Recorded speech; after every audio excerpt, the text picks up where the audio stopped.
আমরা লঙ্গইলে আছি। আজকে জুম্মার নামাজে গেছিলাম দ্বিতীয় জামাতে, কিন্তু এত বেশি ঠান্ডা। বাংলাদেশ থেকে আসার পরে সেকেন্ড বার আমি ঠান্ডা পেয়েছি। এই ঠান্ডা আমাদের দেশের তুলনায় অনেক বেশি। আমাদের দেশে তো কখনো মাইনাস হয় নাই, আমরা মাইনাস কখনো বাংলাদেশে পাই নাই। এখানে -7 আজকে আছে। এখানে এই পরিমাণ ঠান্ডা পড়ছে, আমরা ফাও দিয়া আটকে যাওয়ার মতো কোনো উপায় নাই। আমাদের যে জুতা এটা এখানে আছে একটা জুতা, আমার কিছু জুতা আছে, কিছু মানুষেরও দিছি জুতা। আর আমার যে জুতা আছে এই জুতা দিয়া আটতে হইলে মানে বরফের মধ্যে ফিসলি যায়।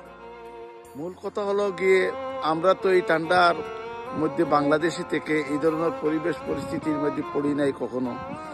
যাই হোক, আমরা সবাই ভালো থাকার জন্য আপনারা সবার কাছে দোয়া প্রার্থী, এই শুভকামনা আপনারা কাছ থেকে চাইতেছি যে আপনারা সবাই ভালো থাকেন আর আমরাও ভালো যেন থাকতে পারি, এই দোয়াটুকু করবেন। আজকে আমি তুলে ধরলাম যারা নতুন আসবে এই বৈরী আবহাওয়াকে মেনেই নিতে হবে। পূর্ব বিজয়ের মাসে প্রত্যেকটি মানুষ বিজয়ের আনন্দ 30 লক্ষ সৈনিক ভালোবাসা জানিয়ে কানাডার মন্ট্রিয়াল থেকে আমি মোহাম্মদ আব্দুল সবুর।